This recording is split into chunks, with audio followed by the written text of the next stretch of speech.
Hi, everybody. Karen Roby and Nick Heath here for Tech Republic, talking today about the top programming languages for 2019. All right, Nick, I'm going to toss it to you right off the top here to tell us which one's taking the top spot. So it's Python, which may not be a surprise to a lot of people. The list's been put together by IEEE Spectrum. It's the magazine for the world's largest professional organization, which is focused on engineering and applied sciences.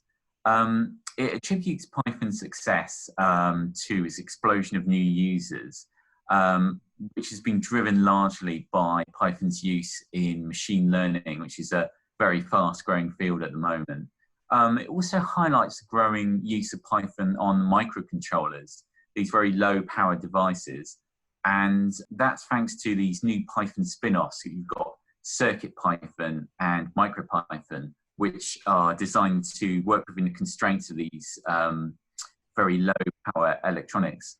And it also acknowledges some of the shortcomings, however, such as the lackluster mobile support on Python.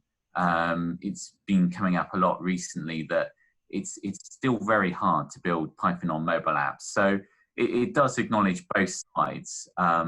But yes, the presence of Python at the top is probably not that surprising to a lot of people.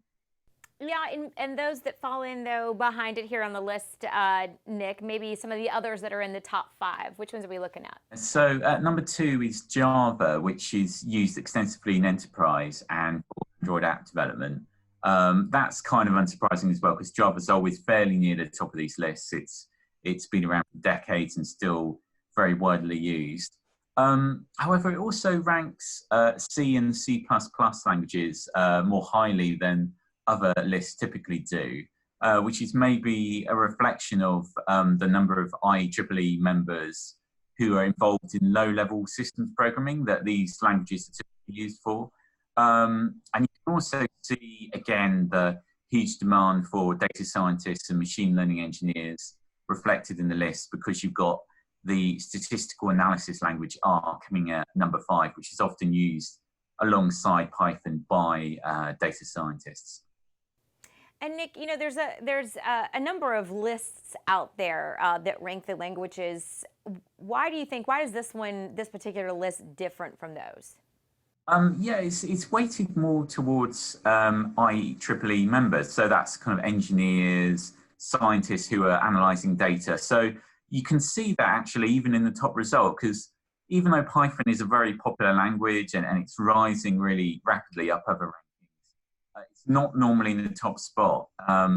It's normally a little bit lower down. So I think in this instance, you can see it's due to the number of scientists and engineers in this audience who are using Python to analyze data, which is really one of its strong points. And also you can see it in the kind of relatively poor showing for JavaScript. That's normally number 1 in a lot of rankings because it's so widely used for web development. But obviously for this audience, it's rather less relevant due to its, it hasn't really got a lot of use for engineering and data analysis, which the IEEE members are really going to be looking out for. And this whole ranking has been weighted with their what they're looking for in mind. All right, some great information there, Nick. And if you'd like to learn more about the top programming languages, make sure you check out Tech Republic.